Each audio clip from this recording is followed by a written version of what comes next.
Welcome back to the Abundant Harvest Homestead. I'm Papa Pepper, and today I'm going to talk about the amazing and awesome opportunity that we've had with 2020 and with 2021 so far if we're only willing to learn. I can already hear some of the pushback I'm going to get on a video like this, but if you hear me out, I think there's going to be some really good things for you to think about and some stuff that could really set you up for the future, because I don't think the worst is behind us. Also, I'm going to hit a lot of different things really quick. You may just want to watch this so you got a familiarity with it, and then actually come back with a pen and a notebook. Jot down a couple notes, those things that stick out to you that you may want to look into or improve on, or at least think about, pray about, consider, and set yourselves up better for the future. Of course, one of the things that we have to consider as we look back at 2020 and carrying over into 2021 right now is a virus. Now, I knew right away that to expect the government to appropriately respond 100% accuracy to the whole thing never works. They're either going to do above and beyond what they should to the point it could be harmful, or they're going to go way under what they should to the point it could be harmful. Moreover, some people have ulterior motives, and they will either downplay or upplay things based on what agenda or what narrative they think can benefit them the most. We have to be careful about that. Personally, I do not consider what's going on in the world right now to be an extreme case of how terrible things could be, because I know a lot of recovered people myself. Just saying that it could be that everyone who ever got infected with something or exposed to something could die from it. That would be much worse. So by comparison, much worse things may be in the future for us. So we had an opportunity to do a practice run in a lot of ways. Can you actually shelter in place would be one of them. That would be something to consider. Do you actually have a food supply on hand? Do you actually have a way, maybe even to earn income from home that can offset some of the financial demands that you have? Do you have access to the things that you need, like food and water? Could you do that voluntarily and choose just to cut yourself off from the outside world? When the things first started going on, I knew that it was either worse than it was being made out to be or not as bad. And I said, until I get this figured out, I'm not going to work. I had an opportunity where I took a 3-week break from work. Stayed home for a full 3 weeks as I kind of watched things play out, because I didn't want to go out to try to earn $1 and then come back and have my entire family die because of it. That doesn't make sense. I had that opportunity because of a couple things we'd done, and I'm probably going to do a video in the future talking about why 2020 was the best year ever for my family. I'm not trying to brag, I'm just saying if you look at the statistics, if you look at the evidence, the data, it absolutely was. And that said, there's some reasons why. Maybe you guys would want to get better set up for the future. Maybe you'd like to go through one of the worst times in modern history and say, you know what, that was our best year. That's how it played out for us. It's no guarantee of anything in the future, but that's evaluating the evidence and looking back. That is what happened. Another thing that happened right away is when I did go out, I had a plan set in place ahead of time. I said, when I get to the door of my house, I want to have a bag there, okay? Preferably a paper bag that I can disrobe, okay, and a towel on the porch. And I can take that towel and go immediately to my shower, and I can have all of my clothes that I just came back from the outside world, which is potentially contaminated, and send that immediately to a washing machine that already has hot water in it and already has, soap in it. It's ready to go. Dump my clothes in there, push a button, take the paper bag they were in, burn that in the fire. Okay? Me, go immediately to the shower, completely scrub down. That's an opportunity we had. And that's something that we did as a practice test run for if things ever get so bad out there, your life does depend on it. Another thing we would do is I would often start an outdoor fire, and when I got the mail, I would get the mail, put it inside a plastic bag, bring it home, the stuff that I had to search through. The outside envelopes all went immediately into the fire. The inside stuff we would actually sanitize and bring in.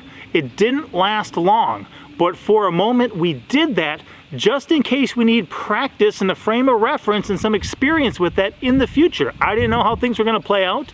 After a bit I said, okay, that's a little extreme for us right now. We don't need to be doing that, so we changed the way we did it. But initially, we did that and had a practice run with dealing with the virus.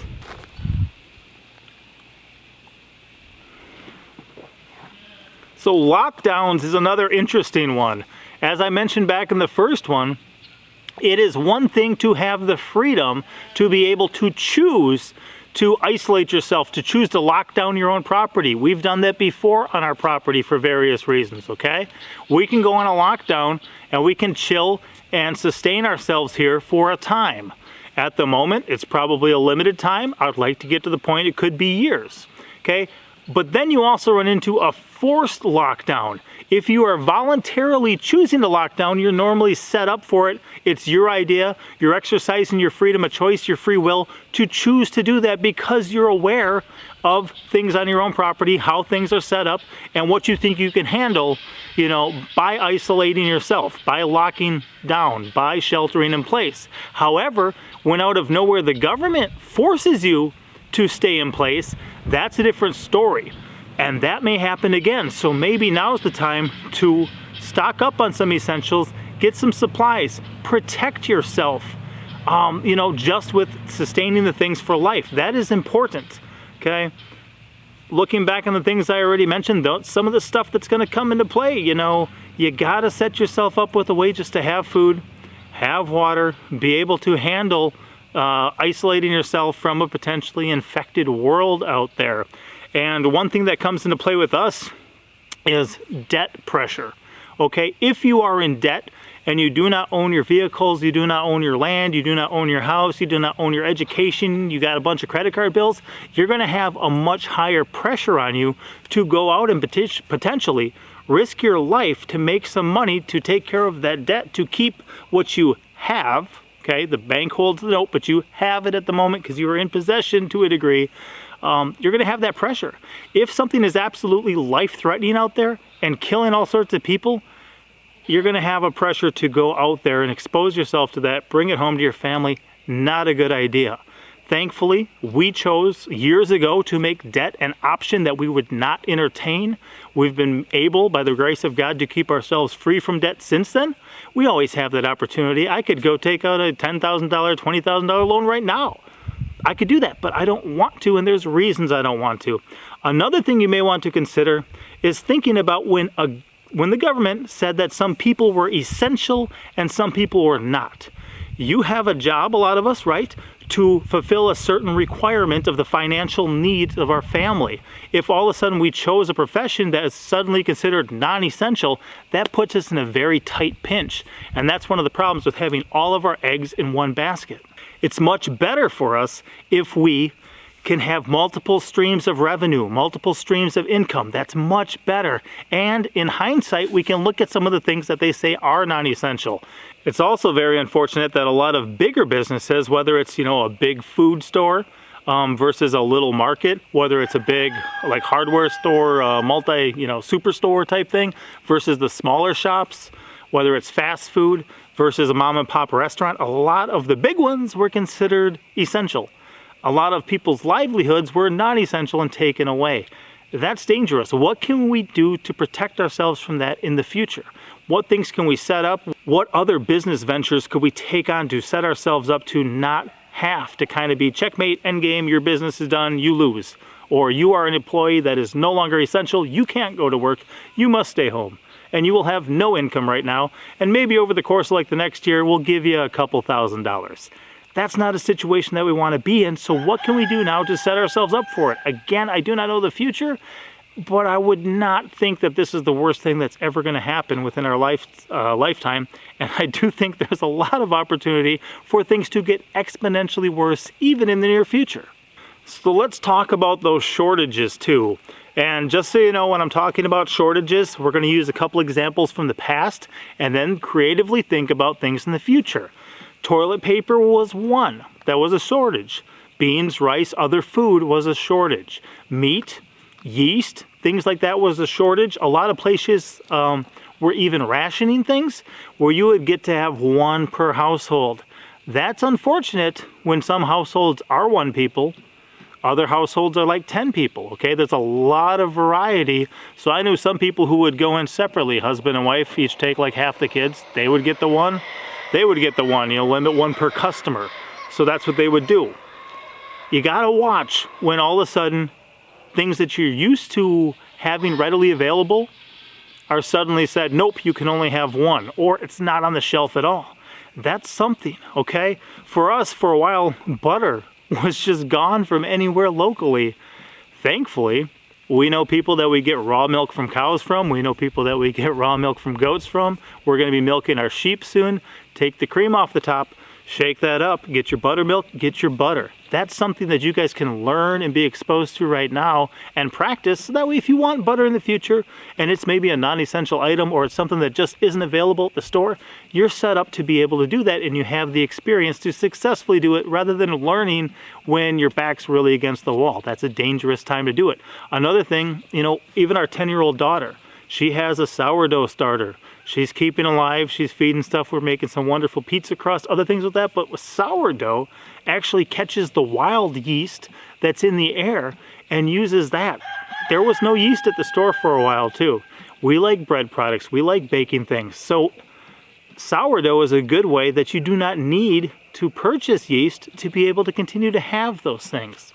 Again, something fun, interesting for a child, for an adult that you can do right now, that then in the future you'll set yourself up for success because you practice now. Okay, we could run into a thing where none of the gas pumps work tomorrow. It's important, and a lot of people say, keep your gas tank more than half fill. Fill it up whenever you're able to, because you never know. For instance, in a decent power outage, you're not going to be able to fill your vehicle. If you have somewhere that you could have normally made it with a tank of gas that you'd rather like to be, and you only have a partial tank, that becomes a problem. So do you have extra gas cans on hand? Do you know that you should kind of rotate that stock? When your car gets empty, then empty all your gas cans in there, and the next fill up everything so you're not having old gas on hand. Those are important things. We also have to look at some of the non-essentials that they claimed were occurring. Up in Springfield, Missouri, you would not have been able to buy fishing lures at a Walmart a bit ago. They were considered non-essential. I never thought I would see the day and age in my own life where I could walk into a store and say, you know what? The mayor of this city has said you cannot buy a fishing lure. To me too, wow, rather than coming and buying fish all the time at the supermarket, which exposes you to a lot of people to head out into the wild, to the lakes, streams, ponds, whatever it may be, and catch your own fish, that is a lot safer to me.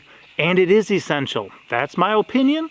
They varied from my opinion. I wasn't in charge, and if I would have needed some fishing lures and wanted to get some fish at the lake at the time, I would have had a much harder time doing it.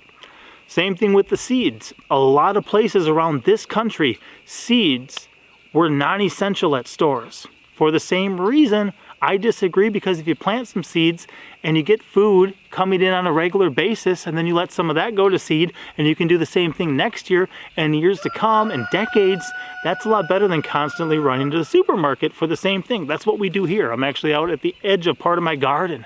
There's a reason I devote so much of my property to food. It's because I need it. And if somebody's going to tell me it's non-essential, I'm going to disagree with them. But if I can disagree with them simply by staying at home and picking my own food and saving my own seeds and doing things like that, rather than trying to get it from the store and getting arrested or something, I'd rather disagree this way. And that brings up a good point too. What happens when they put different bans in place, where they put different orders in place, different ordinances, different laws? Do people get grandfathered in who would have normally been lawbreakers because this new law came up that changes the way of my life? Or am I suddenly an outlaw? That's stuff to think about. Watch the local legislation, and unfortunately, people don't always follow the legislative process, and a lot of times they just make edicts. They make, demands. They make these laws out of nowhere that are really no laws at all, but they enforce them, and that puts us in a dangerous situation. Same thing with like the embargoes recently. I did a video about the embargo on chicks that came in a little bit ago. USPS has a monopoly on the shipment of like chicks and other animals that need to be shipped quickly.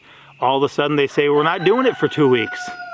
That's a dangerous situation to be in. You can hear, we have roosters with our chickens. That was that sound there. So we can print our own chicks, but you got to think about things like that. Where can you get milk locally? Where can you get eggs locally? Where can you get that next generation of animals if you live somewhere that you're allowed to have them? Go to farmers markets if they have them this year. Make some connections. Okay, that's one thing I would definitely recommend, because that's a food supply. Okay, that's a food source, is a local farmer.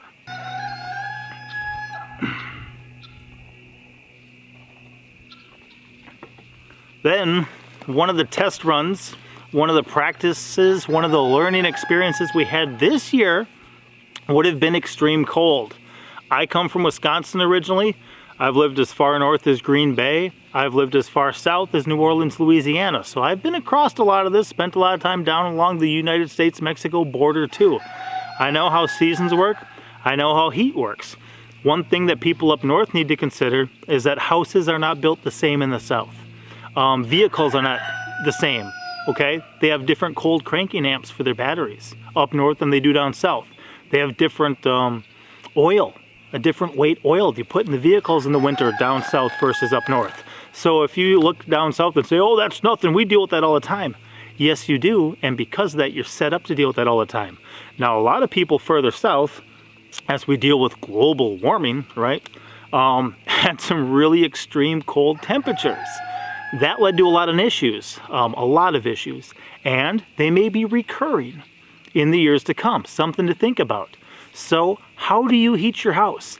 Thankfully, I prioritized my life and worked really hard to get a wood stove in place in our home.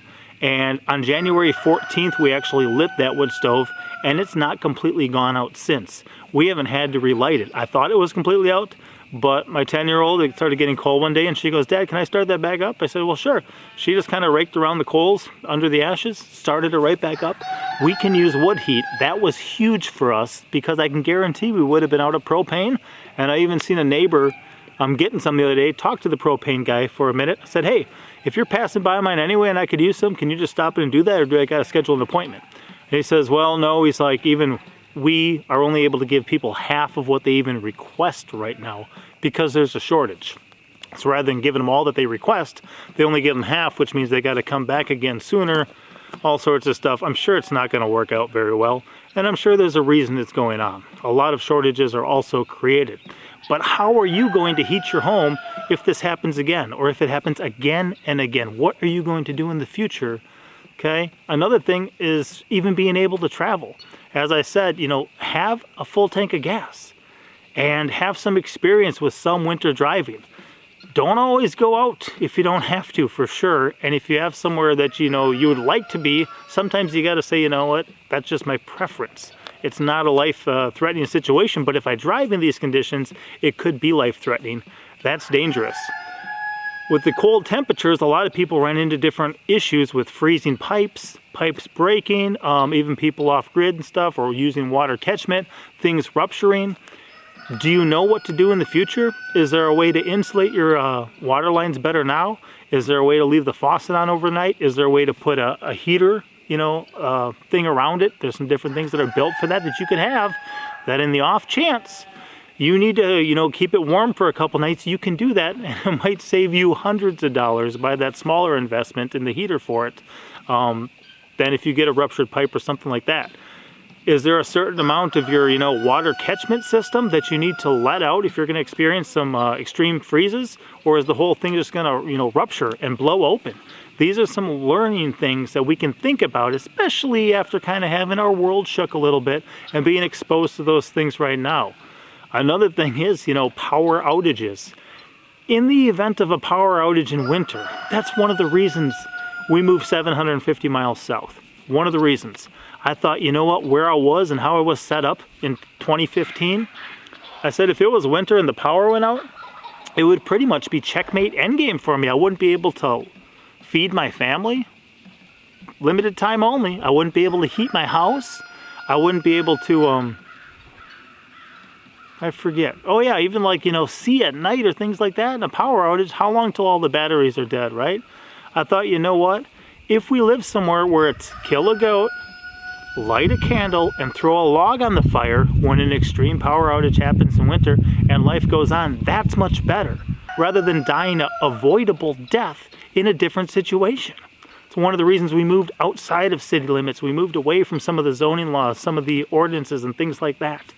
What can you do to either set yourself up in place or to get somewhere different that in the event of a prolonged power outage, even in summer, much less in winter, you could set yourself up for a better existence? That's something to think about.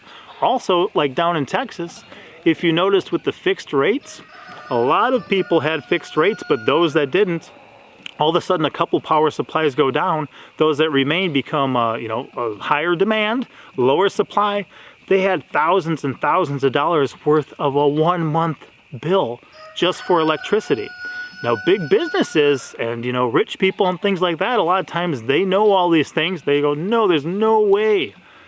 I'm not going with a fixed rate. I will get a fixed rate. That's what I'm going to stick with, and it's going to work out well for me because I can protect myself against things like this. The average man, the common man, doesn't consider those things. And even hearing something like, well, if you go with one that's not fixed rate, you know, it could go down. All somebody has to say a lot of times to convince the average person, oh yeah, all right, we'll avoid the fixed rate, it could go down. How often does it? Probably about never. I was even talking with a friend who used to live out in California. He says, you know what? I remember when they jacked our water prices up for the water supply because of a drought. He goes, a year after the drought was over, they never even went back down. In fact, they were even higher than, you know, when they first raised them up. You know, once they get an inch, they usually don't give it back. Otherwise, they lose ground. They're trying to progress, right? Stuff to think about. Here too, you know, we had about 4 inches of snow at least one time on my vehicle. It brushed off, it wasn't that bad. But how hard would it be to get 4 inches of ice instead and just have my vehicle entombed? Wouldn't be that hard actually. Sure, we may not have seen that yet. Doesn't mean it can't happen. It's not really that far-fetched. One thing that I want to do is to build some sort of at least lean-to, maybe not a full-blown garage, but at least a lean-to big enough for one of our vehicles. We happen to have a truck right now and a van. If I can keep at least one of those out of the elements in the event of something like 4 inches of ice, assuming that the lean-to doesn't crush the truck by getting too heavy, you know, we'd at least have one that was able to be driven without having to be chiseled out. So just some things to think about, guys. Honestly, we've seen some things over the course of the past year that have shooken a lot of people's realities. It's kind of shown them the shaky foundation upon which their lives are built in the current state of the world, the current society, the current status quo. We gotta think a little bit more. We have to consider things a little bit more, and there's only a fraction of stuff that's actually in our jurisdiction that we can actually control, because there's a lot of other things going on over our heads, above our pay grade, that we cannot control.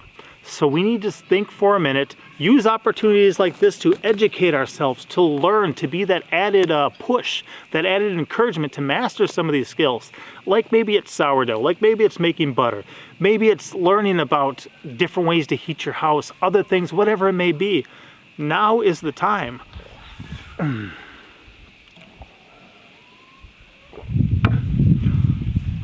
So again, a little bit different video for me, but a worthwhile one with some things to think about. Hopefully it gave you guys some good food for thought. Again, if you need to, go back, rewatch this video, get a pen, a paper, a notebook, write some of these things down.